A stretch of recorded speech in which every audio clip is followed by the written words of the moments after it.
Well, hello and good evening, Survivor 50, Episode 7. That's not how I play Survivor is over, but here on Super Materist Podcasting, we're just getting warmed up. Whether you're joining us here live on YouTube, Twitch, Facebook even, if that's, or if you're catching the audio version wherever you get your podcast, our mission to cover every merge, blindside, meltdown, and masterstroke continues here on the channel.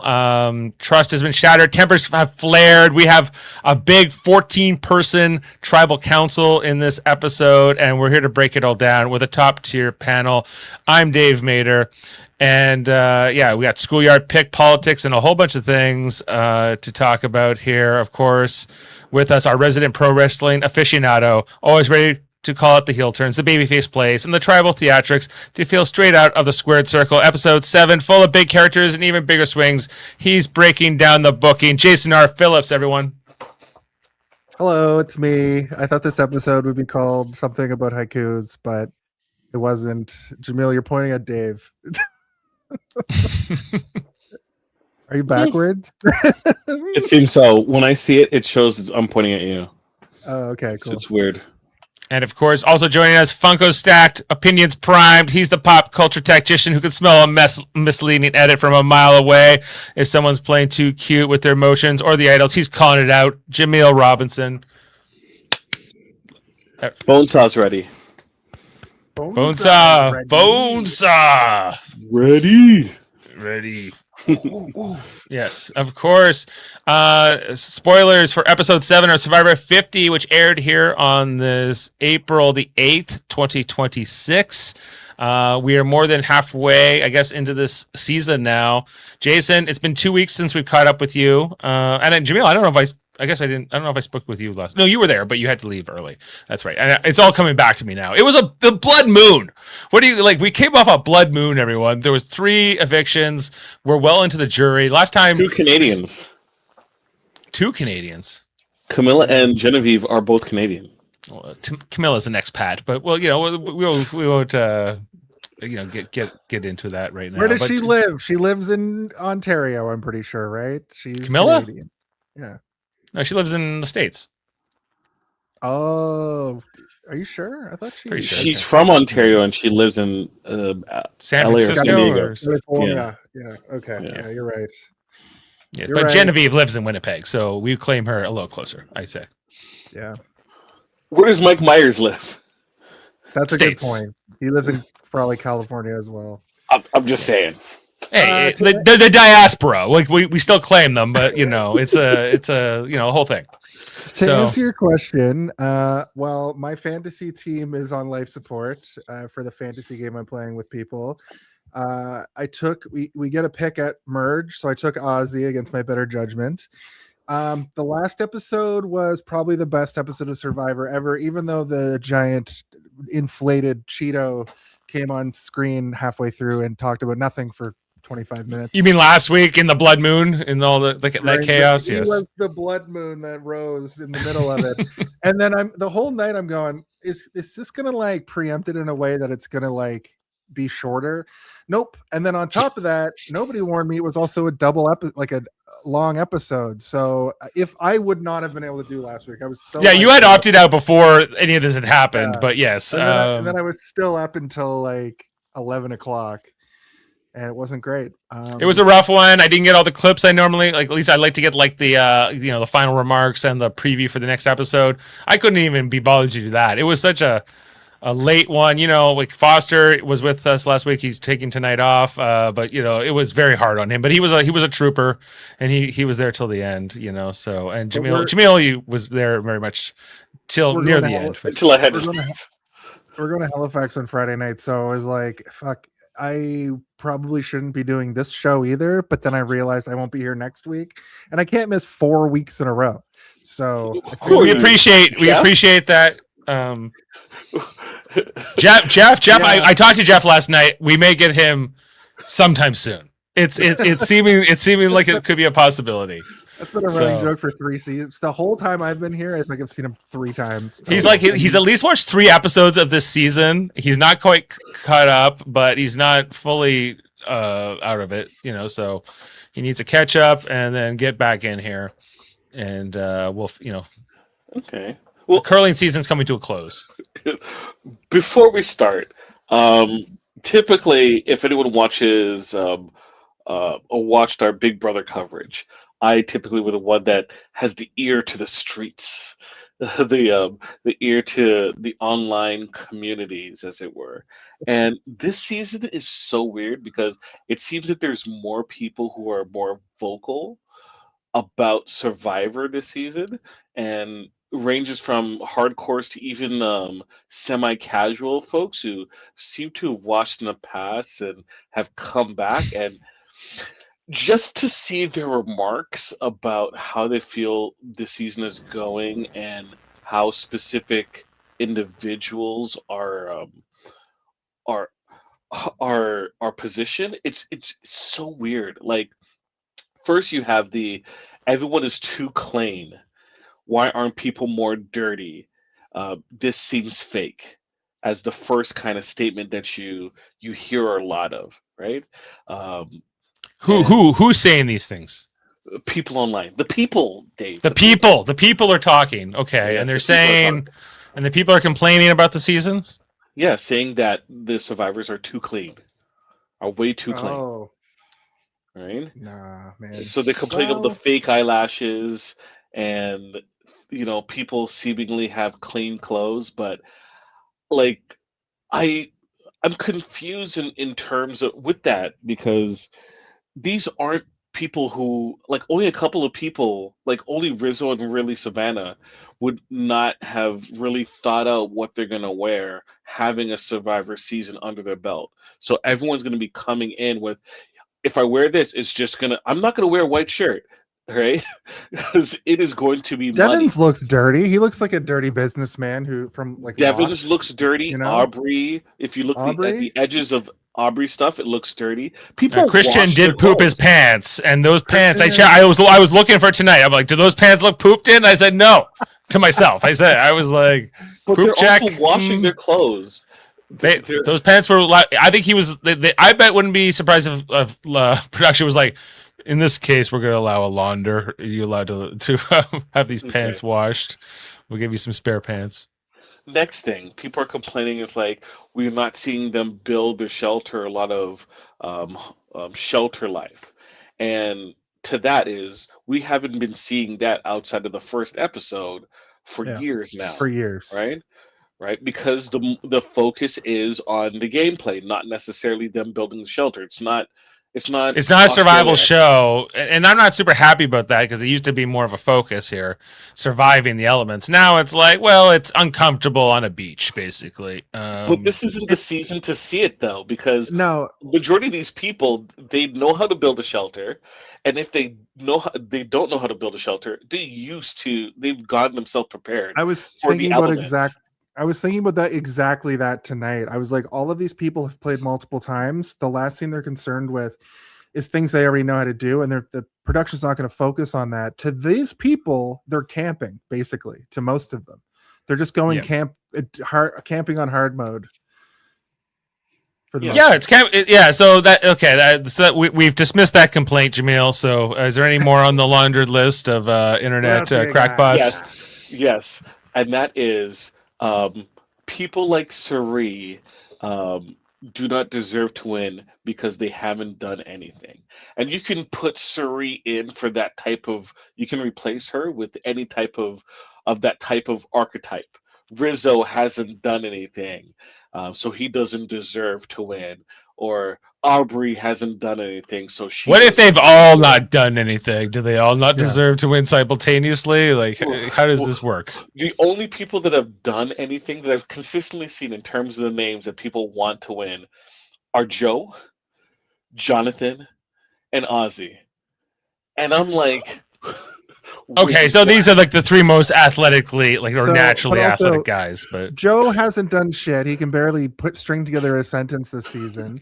yeah, Joe's done this. Joe's Jonathan, done this. Joe's done this. yeah, Joe. Jonathan is a good choice for somebody that's done stuff because he's kind of been, in charge a bit. But the thing about Suri, which is dumb, have you never watched Suri play? She always makes it to the end by just whispering things into people's ears, like a Game of Thrones Yeah, I think Cerie's playing a That's good her game whole this shtick. season. Actually, Yeah. I'm She's playing her game. Yeah, She's right? playing That's her game. Yes. and so, like I don't understand. People have this mindset where it's only one way to win Survivor, and the only one way to win Survivor is not what they're thinking of. Is that you get the votes to win? That's it. well, That's like I it. think I'm sure there are some fans out there, maybe a vocal group who like, if you're like an Aussie who wins all the individual immunities and you're naturally got like this athletic merit or sort of accomplishment that somehow is like a resume, then sure. Like if that's one way to look at it, I suppose, like, but He's only won one individual immunity. He said it was the last time was 15 years. So what happened since was it? I guess it was South Pacific, right? He's been playing. it's He's 15 playing. years. That's how long Yeah, it's been since he's played. yeah. So, or So won an immunity at least. he hasn't done anything since South Pacific. All those 5 previous episodes, he hasn't done anything. No, I guess not. I It's Aussie. it's Well, I don't know. Like it depends, like how you're watching. Okay, these complaints are frustrating us more, Jaemeel. We can't dwell on them. I just wanted to address it. Right, Okay. and this is a public forum. To This address it. okay, Dave, get let's it talk out. about the show. How do you feel about the show, Dave?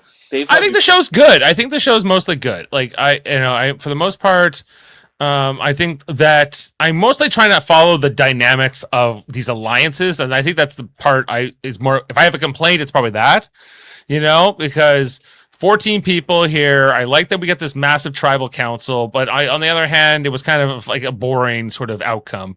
It kind of, it was reminiscent of, maybe the new modern era of Big Brother, Jaemeel, where, like the house wants to vote together and everyone was like, okay, let's get D up. But because Survivor has the shot in the dark element to it, then they're like, okay, we have to have some votes on somebody else. So D and Tiffany get targeted here, mostly because there's this huge falling out between D and Jonathan after the Camilla vote out in the Blood Moon, right? So like, so I get, but I it was nice to kind of see that come together. I was kind of wishing Coach would have taken more votes here. I was kind of like about surprised that, he didn't. This is the first time in a very long time I've seen people actually argue on the beach. It feels like the old days. People don't really argue on the beach in the new. It's all, this is the kumbaya thing that I think Jeff isn't super into, is everybody's trying to they're jockeying for position in a much more subtle way. But I think in this season, we're actually going to see, because there's so many old school players that don't know the new school way to play, which is like everybody sort of be respectful.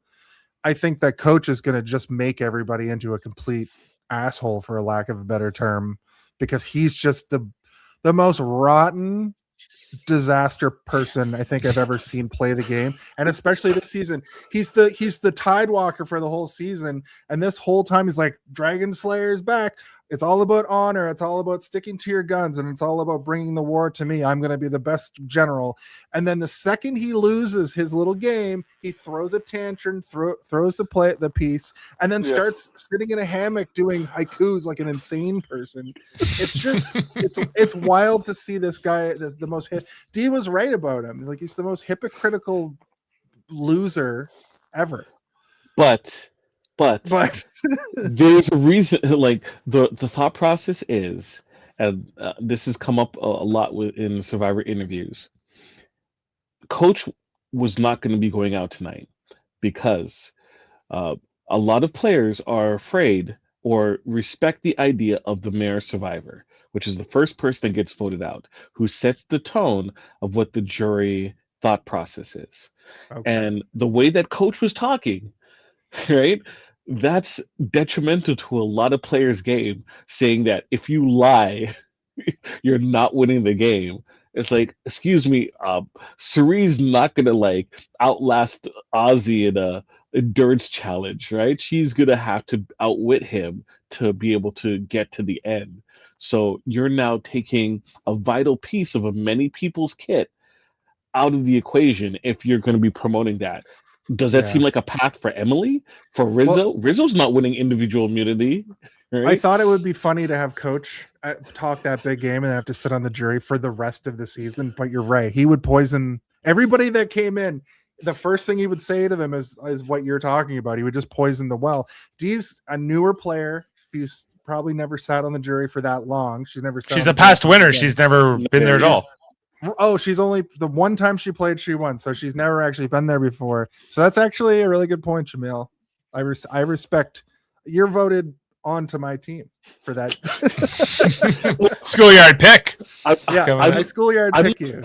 I'm not taking the credit for that comment. I'm just, repackaging information that people have talked about, right? And once you have that piece of information in mind, of course, D trying to do a live tribal, and everyone's like, "Oh yeah, vote for coach, yes." They were never going to vote for coach, right? No, they took the L. They're like, D's going to be gone, right?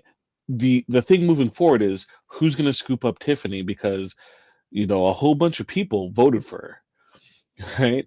Right, So, and that was why people didn't want to have to put votes onto Tiffany, because once you vote for her, it's very hard to pull you into an alliance with you, because I was willing to vote for you, right? So Coach, I think, is one of the people who vote for Tiffany tonight. But yeah, I guess that whole dynamic. I guess what does Dean, I think, more than anything, and they illustrate this in this episode, is that she blabbed about Rizzo's idol, and so the combination of the blow up with Jonathan and her cutting ties with Rizzo really sinks her here. I think to the detriment of the Rizzo side, because I think they could have used her, in the war that's coming. The two groups, and I was watching Rob's sister Nino's breakdown of what he thought that the power dynamics were going to be moving forward. And a lot of it was centered around this alliance that has Coach at the center of it, I guess. This madman who's got Chrissy and Joe and Jonathan, and and Stephanie, I guess, on some level as well. And so that 5, the power and honor 5 or whatever they are, and then you have you got Sri, Ozzy, and Emily, Sri, Ozzy, Rizzo, and then maybe Emily. But Emily's kind of with the Devons and Christian, and there's also Dee and Tiffany, right? And so they all could have that 9 could have united against the Coach 5, right? And they don't here. They don't take a shot at one of that side because I don't know. Maybe I think really because Rizzo was like, Dee's more of a liability. I don't want to work with her. She's a past winner. Let's not take the shot now, right? Here at 14, let's see how this shakes out at 13 and see how we can maybe take out the numbers or how this can go, because at this point Rizzo he's now a member of the 4 Horsemen. So he doesn't need to burn his bridge with Coach yet. If he's ultimately not gonna be able to get Coach out this vote, I think Devins and Christian would have very much liked to get Coach out here at this vote, but they don't get that outcome. They end up going along with everybody else, So from Christian and Devin's perspective, D being gone is good, because they don't need her. They don't need her, and technically they can scoop up Tiffany, right? And because Tiffany's number 1 was obviously D. Right? I think Jonathan's complaints were justified. Dee was being she was playing a little too hard. She was being a bit of a snake, and then she didn't cover her tracks, and everybody it all came out. It all came to a head. But Coach going into full war mode was just he's so extra all the time. I saw somebody comment on Reddit that that conversation between when Coach is freaking out and Rizzo's like, "You got to calm down, man." It's kind of like Dwight Schrute. It's kind of like Dwight Schrute is Coach, Jim Halpert is Rizzo and Michael Scott is Coach. It's you just gotta, be the Dragon Slayer out there at Tribal, and at the camp, gotta just sit and do your haikus, buddy. Yeah, we don't slay dragons at camp. At camp, we slay dragons at Tribal, and he's like, yes. Yeah. And then Rizzo's like, I've lived less time than these people have played, and I have to teach them Survivor. I've never actually watched Coach's original season, Token Cheens. You should watch it. Yeah, I know it's pretty like iconic. A lot of iconic players coming out of that season. Him and Tyson, Uh, yeah. Tyson and Fishback and That's some right around AG. when I got back into Survivor after not watching since like the second season, and I was like, "Oh, I'm hooked. I'm hooked on this again. This is amazing." yeah, it was. But I watched him in Heroes Villains. That was my introduction to him, and he was Also not impressive to me fantastic. in that season. He was on the Villains tribe, as I recall, and then did I watch him play one more time? I think South Pacific. You saw him in South South Pacific. Pacific. Okay. And this time is the worst of all. He is a madman. He is a crazy person. Like he does, and I don't know. We'll see how loyal Joe will be to him ultimately.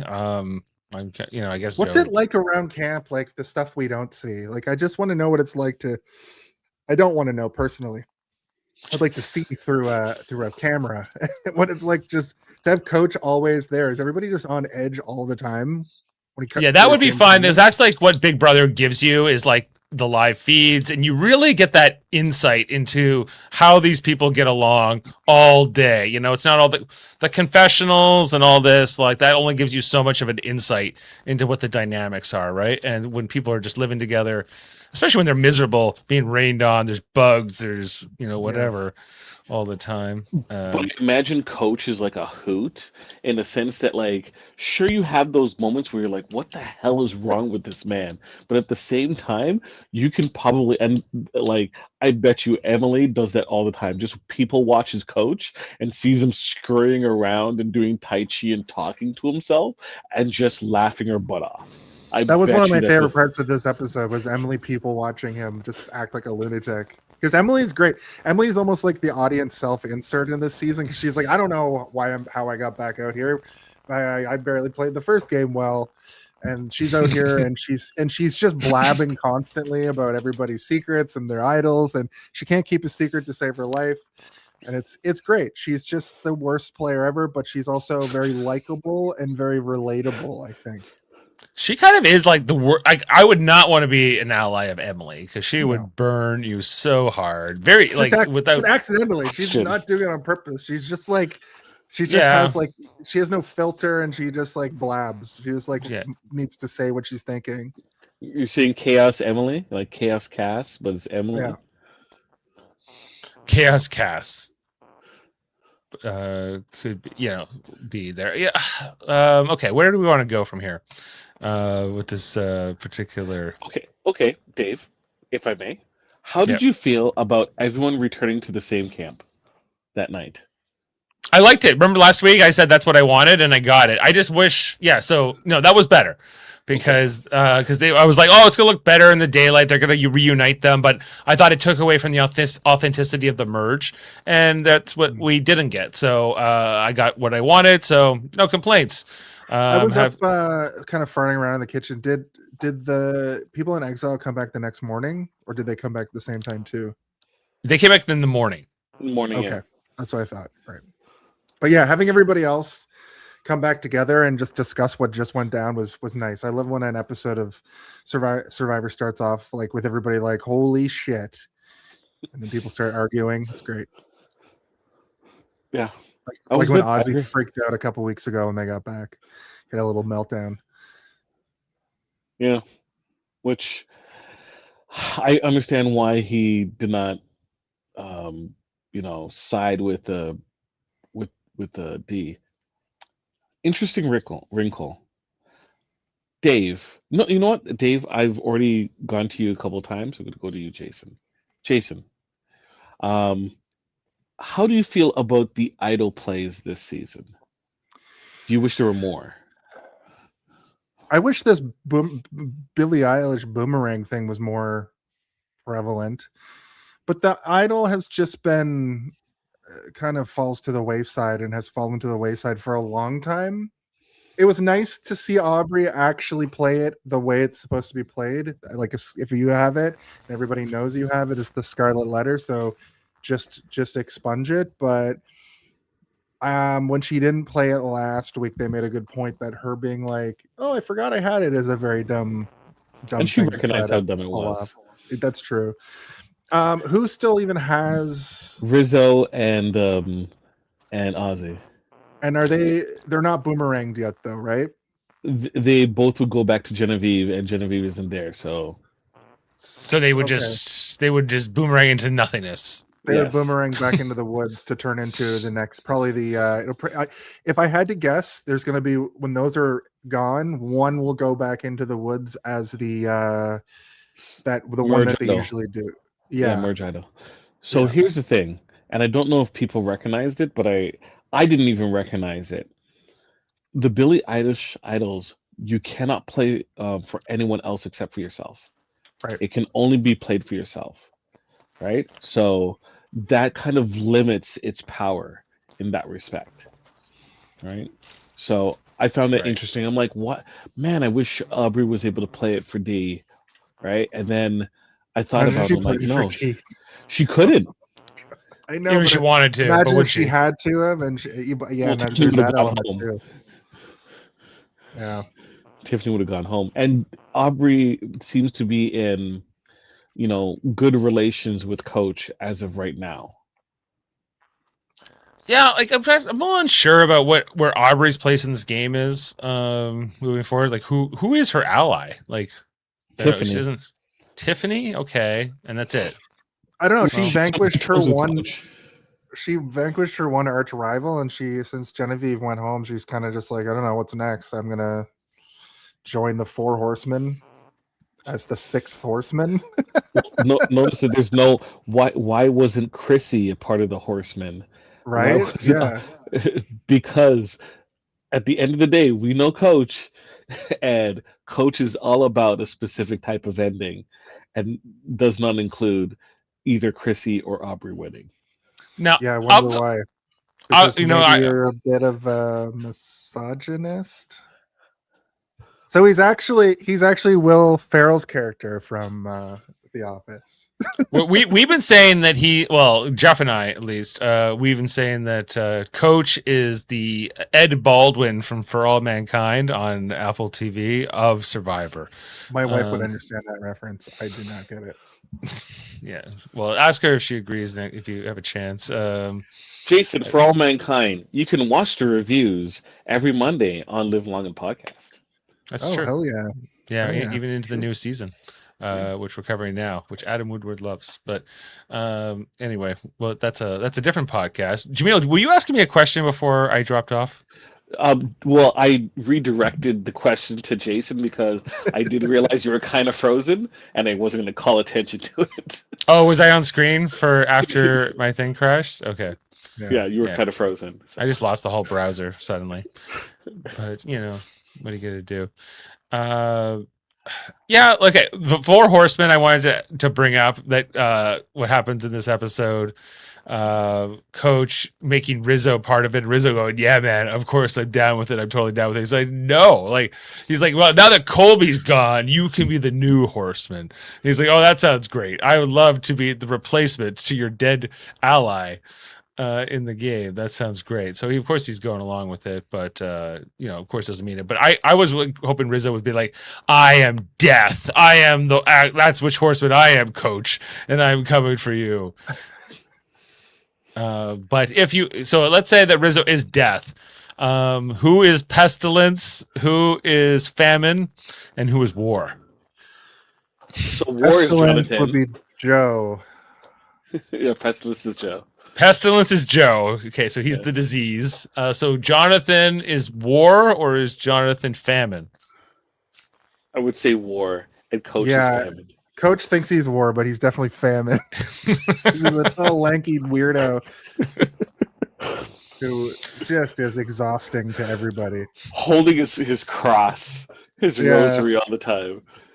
Yeah, is he Catholic or is that? He's every religion all at once. I think. Yeah. I think he's everything all at once. Sometimes he's Buddhist. Sometimes he's a Catholic. Sometimes he's Jewish. I almost didn't say that right. Yeah. You got it. You got there. He can say he's Jewish. Stephanie might not like him. Yeah. Oh yeah. Well, that's why I'm surprised Stephanie, Sari. Well, that's what was funny about Sari. Sari's like, yeah, I'll keep your secret, and then 2 seconds later, oh yeah, she got an advantage. Watching Sari with Rizzo this season has also been kind of fun. She seems, for some reason. yeah, she seems to really take to him for whatever reason. I know you're not the biggest fan of Rizzo per se, Jaemeel, but I was talking to my niece Victoria, and she was like, "Oh yeah, I like Rizzo," and I'm like, "I think Rizzo's got some following. I think some Riz, if you will, the Riz God, He's the the god of charisma, perhaps." Or Rizzo reminds her of her son. Yeah. Which I remember you saying. Also, they have that funny named alliance, the Riz of Oz, Cerise Riz of Oz, or whatever. Cerise Riz of Oz, or something. Yeah, I think that was it. Yeah, but it sounded good. So in that case, who's Dorothy? Is Cerise Dorothy? She's not in Kansas anymore. Cerise can be Dorothy, sure. Okay, who's yeah. Ozzy? Is Ozzy the wizard? Ozzy is the scarecrow. Yeah. Scarecrow? Okay. Yeah. No brain. Looks like that. Ozzy's the nude man on the TV. Yeah. I can corroborate your story. I did a little Google search, and oh my god, Coach is like the Tin Man. A malfunction. He's frozen oil can. And I don't know who the line would be of this Devins. cast. Devins. Well, yeah. Devins doesn't. He's not able to rally votes here for coach at all. No, he was also visibly drunk. So was Stephanie. How were they drunk? What did they get from the They went to the Chinese food? Chinese food challenge. Did it come with beer? Well, that's he. Christian was like, you had a couple of beers, didn't you? And he was like, yep. And then later, Stephanie burped. She belched, and I was like, oh, she must have had a couple of wobbly pops too. Did I miss all this? I'm looking at them chow down at Chinese food, and I'm like, you guys have not eaten enough food for you to eat that quickly. And some of them had Applebee's yesterday. Come on. It's Chinese food, though. I'll go through your system if you eat normally. Yeah. And look, I love drinking. Like, I love beer. Than anything.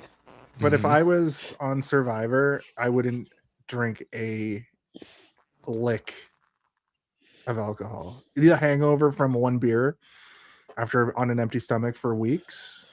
Just eating rice and coconut. Jeez. Yeah. Also, loose lips sink ships.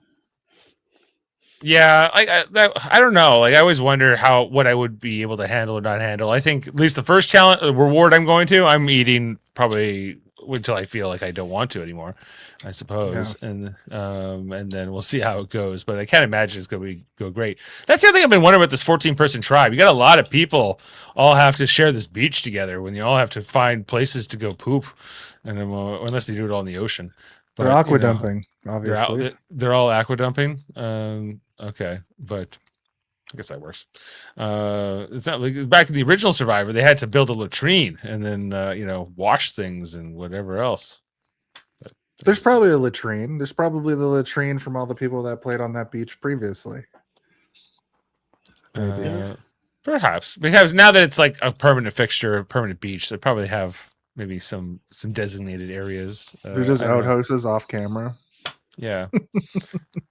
Stephanie, okay, in this goes to a reward or an advantage, I guess. She gets a chance to compete for an advantage in this episode, holding her arm above her head with this bucket above her, and how were you guys we were reminded when she dislocated her shoulder back, I think it was in Heroes Villains. She did that. Yeah. I don't know if you how you feel about watching her in this, guys. Were you pleased to see her get this extra vote? No, but I knew she was going to win based on the way she was talking the whole time. That monologue kind of, yeah. The funny thing is, I saw a clip with Sheehan beating, I think it was Rob, Boston Rob. Mm-hmm. I think in All Stars. So it was just so funny seeing that same challenge come up. I wish they actually had it as an immunity challenge because it's been so long since they've done that specific one, where it's just like, you got to hold it up. Last one to lower their hand loses, right? Right. Or wins, right? So I wish they would Was do that it. one of the old ones that just went on for hours and I hours? think it was like 3 hours. 3 They got. hours. I Like feel like issue they got one. rid of the ones that go on for hours and hours because, it People get doesn't. overheated. I think that's Yeah. probably the main And reason. because the episode's being filmed in a day, then they can't be burning daylight like that. Yeah.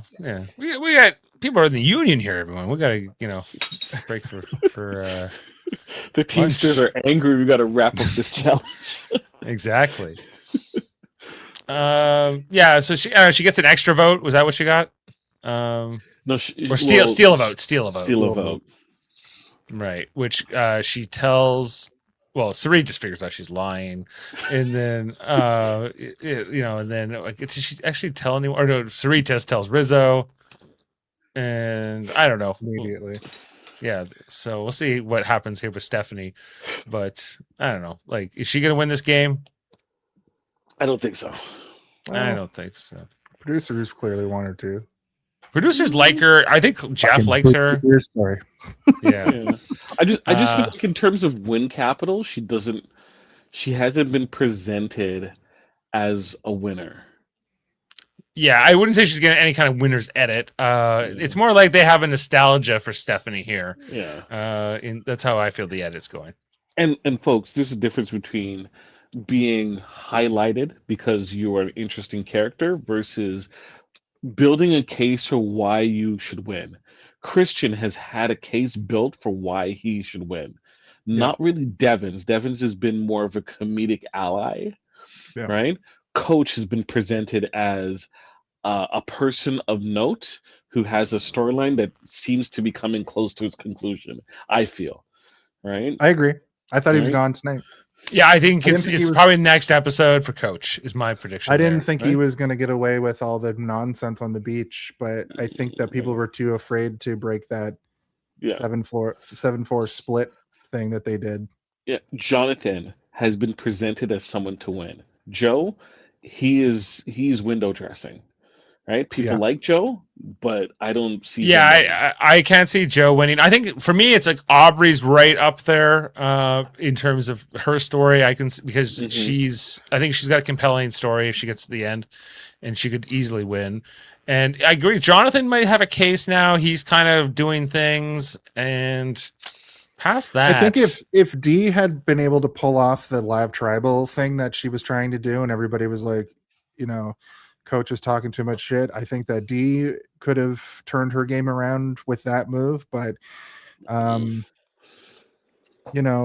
think that she was raising too much stink, and I think that it was in their best interest to do it. Yeah, I saw some people there are a lot of people just talking shit that they don't know about, and the people were like, "Oh, that was contrived. The producers probably just told her to do a live tribal to make it seem one way because it was so cut and dry at camp." But it's like, I don't know, my conspiracy theory, tinfoil hat isn't that tall with Dee. Like, what? This is all theatrics. Yeah. Well, she's gonna try everything. To be fair, here's the thing that people don't understand who kind of watch this and like, oh, only this person should win, right? Because the other people aren't doing anything. The fact of the matter is everyone is doing something. Everyone is doing a whole lot of things, but they're only presenting stuff that is relevant to their edit that they have. They have to tell a story. And yeah, in terms of what the narrative I'm seeing, like there's a few other characters that are possibilities here. I think Ozzy and Sari and Rizzo are all prime contenders for winners edits in the season. Like I could see those. They might be the final three. End game. They're an end game, right? Well, you're not going to see. Yeah, we're not going to see them what they're doing until later. I know what you mean, especially with this many players. 14 people on one beach right now is unprecedented. That's except for One World, I suppose. But I was going to say old school Survivor would have a giant group of people at one tribal, but not like this. And also, we speculated in the first couple episodes what they're going to do, how they're going to deal with this many people out there, and they're showing us. They're having 3 vote outs in one season or 2, like back-to-back episodes, multiple people voted off. Next week, another thing is happening. It's probably the Mr. Beast episode, if I was to guess. That briefcase is going to have a gun in it. You get the gun. Okay, you can win $1 million if you kill all your fellow contestants. I Go! just throw the gun out into the ocean. Inside the briefcase, locked up. Jonathan takes it. I'm sorry, Mr. Jeff. I got to end this season now. Yeah. You get $2 million if you kill Jeff. Boom. And you get to be the host of Survivor. Yeah. If you're in the universe of the movie The Long Walk or The Hunger Games, that's how it works. Yeah. Right. But sorry, I lost my train of thought there. Good call though. Good pull. Because it happens in both. Okay, yeah, but in terms of like, who I think we were talking about the winners edits. Who do we think are getting the winners edits? Who are like positioning as somebody who can win? There's like, I don't think it's Chrissy Jaemeel. I'm sorry to say. Maybe I'm wrong. Not as right now. Like, here's the thing. Like, the stories that you kind of see being built out is for Emily. Emily's going to be told something. I feel like if we're writing the end of the story, she's going to be told something, and it's going to be a choice to either tell people or not. Right? And she will. Doing so, regardless of if it is to or not, will lead to her getting voted out. Right? And that will be her resolution because that's kind of the story they're telling. She can't keep a secret. Right? Or somebody feeds her some false information, which would be a good little. Which leads to someone that's important to her or herself getting voted out. Right? Mm-hmm. Right? Once again, they want to type these stories. For Joe's stories, Joe's going to get an honor exit where he tried and he couldn't do it, and eventually he's voted out. He did it for his kids and he held his head high, and coach is going to stand up and clap while he gets his torch snuffed out, and they're going to play the music. The music is going to be very dramatic and sad, and that's going to be Joe riding off into the sunset. Right? Just like you saw how it was like Colby was the main event for last week's episode. Right. I think for these legacy players like Stephanie, like Colby, they like for the ones who have come back from over a decade ago, I think that they really want to celebrate them and pipe them out as they exit the game, so or you just give them their moments and say, like, if you came back after all these years, we really are grateful, for everything you did for us back then and, for you coming back this time. So I guess that's nice, but it's getting a little boring too. We should be seeing a Coach versus Ozzy endurance challenge episode, somewhere down the line. Coach, I'm not that impressed with Coach as a competitor this season. Like, he did win that key challenge because Ozzy's like, whoever gets I'll get the key, right? And then he's like, no, I'm still in this key. Like, that's the kind of thing Coach will beat Ozzy in. Not so much in like who can hold a pole with like a ball on it, for the longest period of time. But actually, speaking of which, D for that so hard. Yeah, I was sharing. I really wanted to see D win immunity tonight, and I think talk about the challenge. Might be apropos at this moment.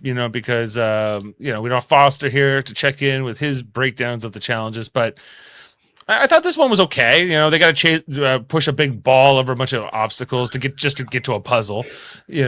But so Dave, to step in for Foster, if you're watching this challenge, the MVP of that challenge is Emily. Because if you watch it back, she was like, okay, guys, I'm helping. And she's like a step back. She's barely touching the ball.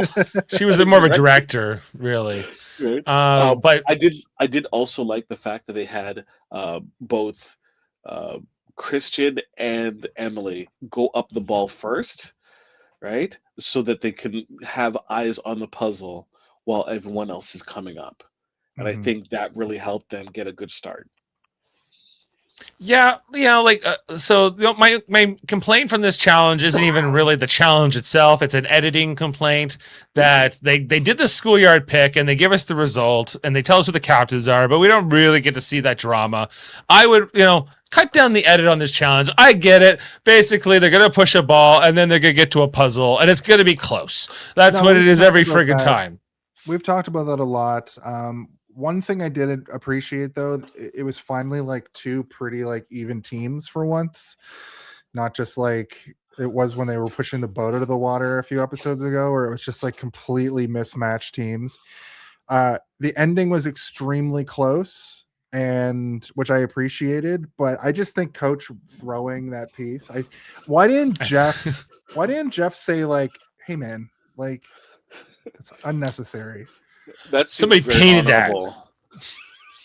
Is that honor, or are you? Well, that's the whole thing with Coach is that he was on the villain tribe in Heroes versus Villains. He's still a villain, but he's like this villain who thinks he's a hero. That's what because that's what a great villain is. Somebody who like a great wrestling villain, especially a great wrestling villain, especially. He's got a story. He's a heel, right? You know, he's kind of up his own butt in a way you can't quite talk him out of, and it's fine. You know, it's like he's just 80s kind of heel Macho Man when Macho Man was like, I'm obviously the good guy versus Hulk Hogan, and in the end he was right, but this isn't the 80s. This is Coach is not a coach. Yeah, he's like he's not as like he doesn't talk like Macho Man, but he has that same intensity where he's like, what's happening?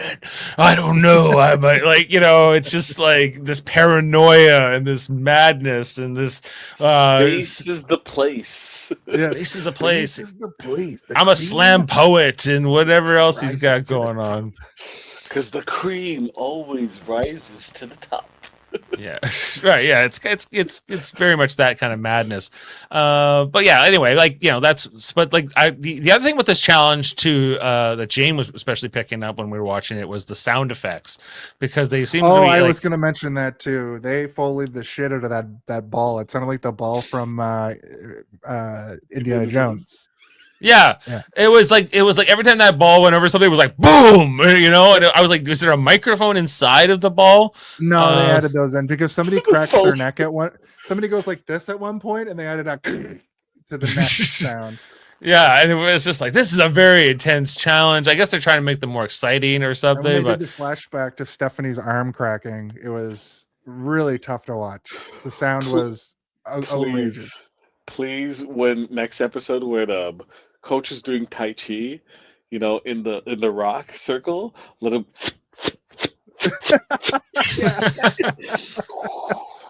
Oh yeah. And they overdubbed his mouth. They overdubbed what he's saying. Let's do it. Producers, please. You still have a week. Do it. This guy's nuts.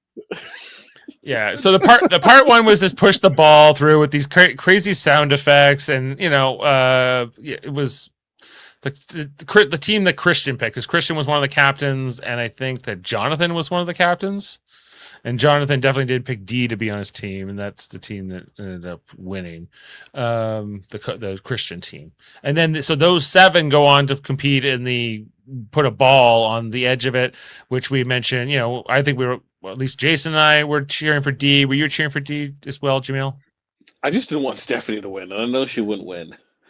Yeah, she came close though. She up from what she had to do earlier, too. Yeah, like she's like, oh my right shoulder's garbage now, but I'm like, you had reconstructive surgery, so isn't it reconstructed, or it's not as fully constructed? You don't have the what's that movie MVP where you could. Yeah, you should have is that the guy from American Pie, right? Yes. And Jonathan, player of the year. Michael. No, it's rookie of the year. Rookie of the year. Yeah. Daniel Stern. Ian Michael Thomas, I think, or something. I have to look up. And when he hits the doctor with his hand, what does he say? Funky but loving. Yeah, Thomas Ian Nicholas is. Why do you remember that? No reason. I don't know. You probably just stuck in your head as a kid. I had that movie and Angels in the Outfield mixed up in my mind. I saw them both in theaters also. I loved baseball movies as a kid. Me too. Yeah, well, I liked Angels in the Outfield better, but anyway. Because you got Danny Glover, that's why. Yeah. Danny Glover. And also and it movie, had... the plot is nonsensical. Anyway, we don't have to get into that.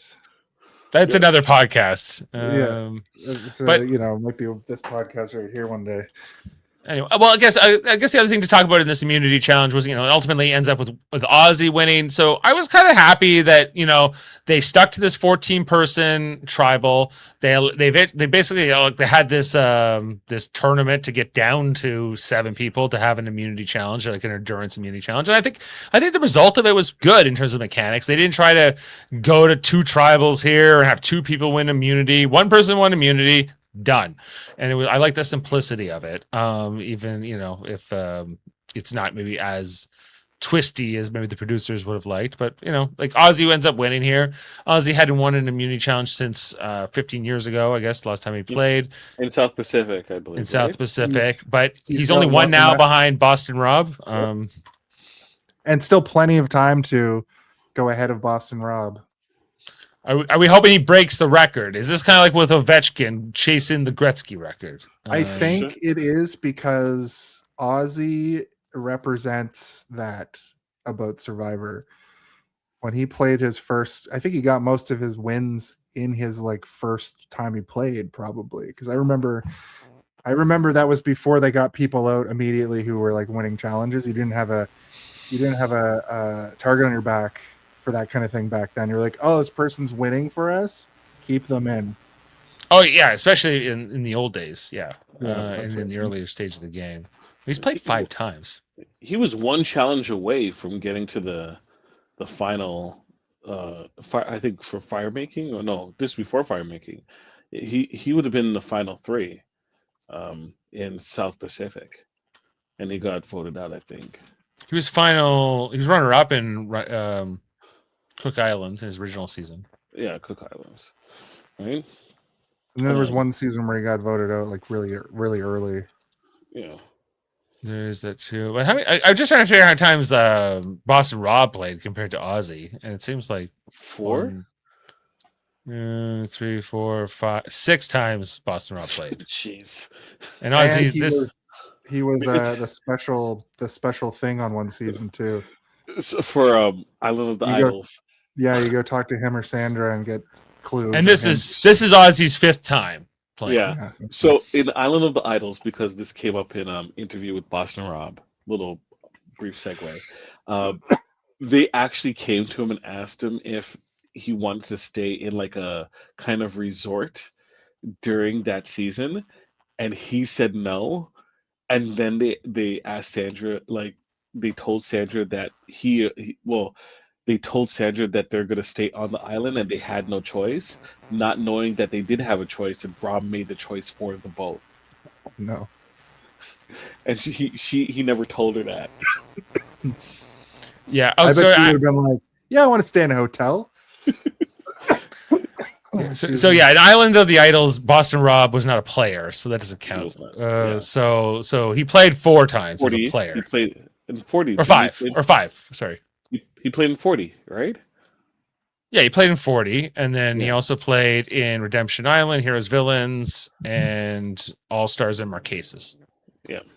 So those are his 5.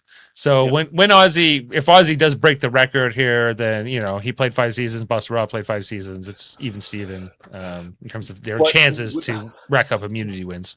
But Dave, we don't think of Rob as a challenge beast. We think of Rob as a winner and person who controls. That's true. If you asked me like who has the most immunity wins ever, I wouldn't have said Boston Rob necessarily. Like it's kind of surprised me when they said he had the record, but I guess you would have thought either Ozzy or the jeweler. What's the jeweler's name? The jeweler. He was a jeweler. He was another comp beast. I forget his name. He's Don the jeweler from Donnie Brasco. That's who you're referring to. No, he's a good earner. I forget his name, but he was also a jeweler as well. I think he played with the same season as Jeremy as well when Jeremy won. Okay. Well, anyways, so I just, in terms of draft update, Team Jane and Dave is suffering as we lose a D tonight. We lost Savannah, and we already had Stephanie, so this is not great. This has not been what we had hoped. Stephanie, I guess, is our best hope, and I don't think Stephanie will win. So at this point, I just don't see it.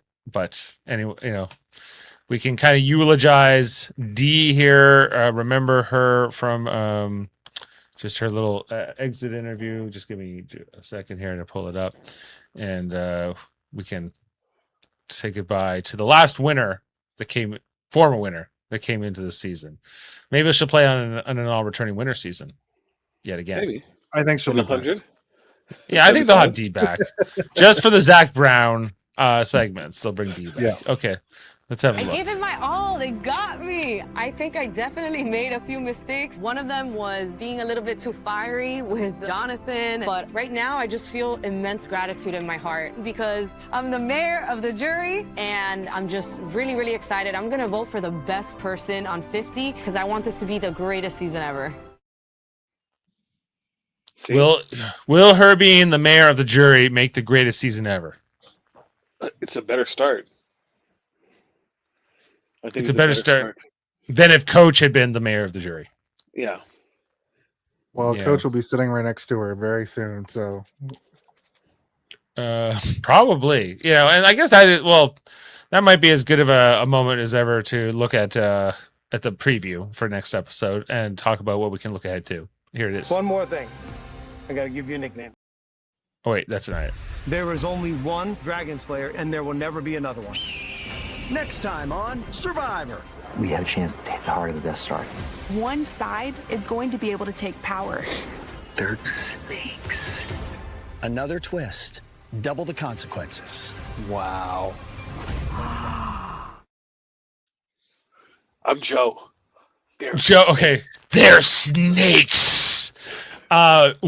Sari is in tears in that clip. We got They're burning her couch. They're burning her couch. You got Christian saying there, we have a chance to strike at the heart of the Death Star. Which makes me mad again, because if you're going to have the Star Trek, analogies that you're going to be saying that you're Captain Kirk and Spock, and then you guys keep on making Star Wars references, you're messing the plot. You think they're mixing the crossing the streams? This is because at the recent Bond spiel I was at, we're going to turn into the smoke monster and fly a dragon right into the heart of the Enterprise. Right, it's like use the Force. It says Gandalf. Use the Force, Harry. Prosper. Use the Force, Harry. It's a picture of Patrick Stewart. It's that kind of reference. Okay, but how about that Coach moment where he's like doing his whatever he does, his moves with his hands, and he's doing it in that arch of on that beach. That looked pretty cool. Like, do I think Coach is intimidating at all? No, but Are you saying that Coach would be a member of Eagle Fang? I don't know. It was just like it might have been my favorite preview ever. Just based on how it starts, and you get all these kind of moments and you're left wondering about. You got Joe saying the snakes, and you got Sari in tears. You got the whole Death Star reference, which sure is not. They're not keeping to the theme, but what does that mean? Double the consequences. We hear from Jeff. And then we have Chrissy at the end, kind of with her jaw on the floor, going what? But I don't know. We're going down to 13. We're coming out, and they're gonna have to use the gun. Yeah, we're going to 13 people here. Is there I guess 2 votes out in this next episode potentially? Are we gonna go down to? When it gets to 12, they will split the tribes up and have 2 separate tribal councils. Do you want that? Do you want 2 tribes? They always do it. They don't have to do it. They didn't do it. They didn't do it tonight. We thought they would do it. We thought we would get a split tribal tonight, and we didn't. I didn't think the way that people were reporting that it was going to be the idea that they can have the largest tribal council ever. That was too enticing. So they did it, but they're like, okay, let's not be crazy anymore. We're gonna get these crazy live tribals, and maybe they also think that these big tribals aren't necessarily the most entertaining. I think tonight's had some evidence to that. That okay, it was either D or it was Tiffany, and you're right. Nobody was that eager to try to flip the vote because it's so many votes to try to flip For the first time ever, you're gonna put your buffs. You're gonna pick up your buffs and go back to your original tribes. Well, that could be something in terms of who's left. Rizzo the only one from his tribe, or no? Rizzo, Stephanie, and Aubrey are still in the game from that. You're gonna eat warm chocolate cake and a blooming onion from Applebee's. Yeah, you have to all eat a blooming onion, and whoever vomits it's double the consequences. It's double. The Applebee's. It's double the diarrhea. Okay, no. So if they had to go back to original tribes right now, Rizzo, Stephanie, and Aubrey from the Vatu tribe. There are only 3. From the Kahlo tribe, you have Tiffany, Jonathan, Coach, and Chrissy. And then from Sela, you have Rick Devens, Ozzy, Joe, Emily, Sari, and Christian. So by far, Sela has the most original numbers here. Sila. But I don't know. The Sela group, Joe's like the most odd man out from that original Sela group. He's all the way into with Coach's team, which is mostly made up of former Kala members. He barely played Survivor the first time. He's hardly playing it this time. Yeah, like there was a moment he had in this episode tonight where they come to him and he doesn't even speak. You know, he just kind of he's mute. No, he talks about he does the analogy about the firehouse, and then he takes back the analogy about 2 minutes later. Like, sorry, I didn't mean that. Yeah, I really didn't mean to be interesting on the show. I was told not to be interesting, and I was doing my best, but here we are. Joe. I'm like, what? Like Joe in challenges, I guess, is something. Like if that's the spectacle of Joe, but in terms of his Survivor play, behind the scenes, Joe seems like a lovable like doofus. You know, Sure. like he seems like he's funny, but he's not really much substance, and you can kind of see that when Jeff asked him a question directly, he never really knows what to say, and he'll say just like a couple words, and then somebody will just like interrupt him or be like, yeah, good point, but also now I'm Christian, I can talk for 5 straight minutes and we're gonna focus on me now. Well, look, Joe has to, maintain a specific type of aura, and also he has his Tyler Perry TV show that he's going to be doing, after this season. So he has to, Is that real? Yeah, he's going to be a firefighter in a Tyler Perry TV show. Oh, wow. okay. They just hire anybody on those shows, I guess. He I churns suppose out so. like 3 a year, it seems like. That's movies. TV shows, he turns out more. Or at He least does? episodes. Yeah, episodes. Yes. That new Medea movie that doesn't even focus on Medea that's coming out looks insane. Jason, have you ever seen a Tyler Perry movie in I've theaters? never. The most Tyler Perry I've seen is him as Baxter Stockman, I think. Okay, I'm telling you, like, I've never laughed so much. Now, was it intentional? No. But Like what kind of laughter, is this is so ridiculous. so bad it's good kind of thing. The imagery is so on the nose. It's ridiculous. Or is it? We were watching the movie, I think it was called Temptation, where this woman cheats on her husband. And basically her life falls apart because she does that. And when she cheats, like the house that she's in has like fire literally in like as like a design motif in the person's like mansion, like their fireplace kind of extends, so it's like, oh, she's in hell. And then when she cheats, her life falls apart to the point where she becomes this decrepit old woman at the end of the This movie. is one of his And like serious, like more like thriller. it's- Okay. I was dying. I was dying in the aisles. It was so funny. So Well, there you go. Okay, I'll well, put that on my list of movies and I'll tag you when I watch it. I think we're probably.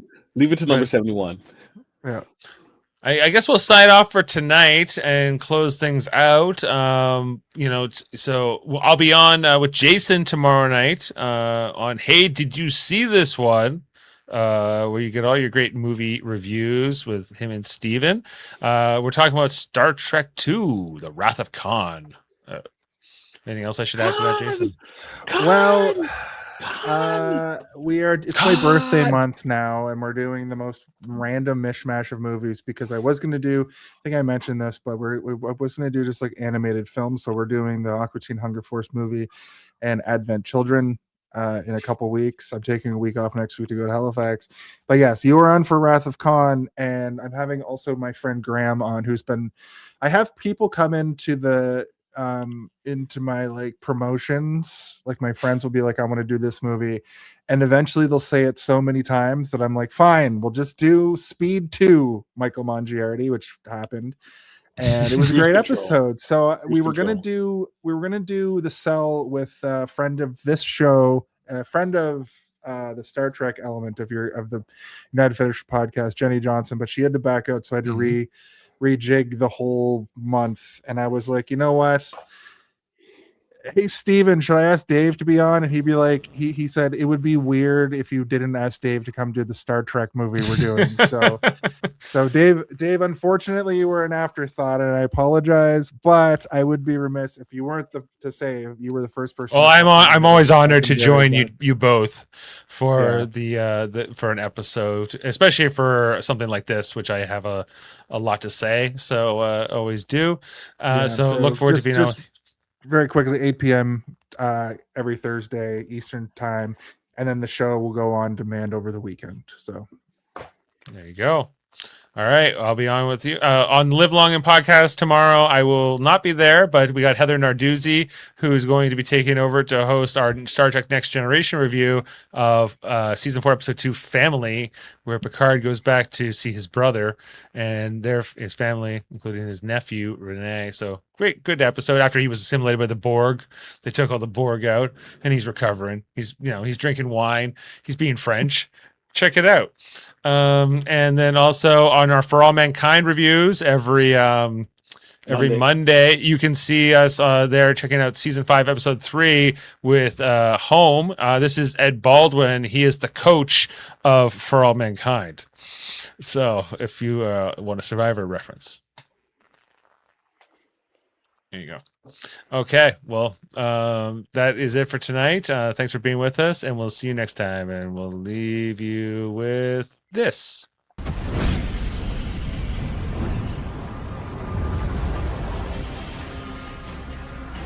Let's go! Come on, Survivor 50. Get it on. Come on, join me. Beam up some Star Trek content with Live Long and Podcast. A roundtable movie discussion with Hey, did you see this one?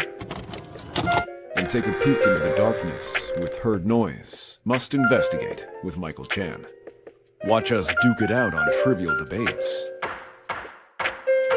And let's chat about TV with the Super Mater Brothers. It's all here on the United Federation of Podcasts.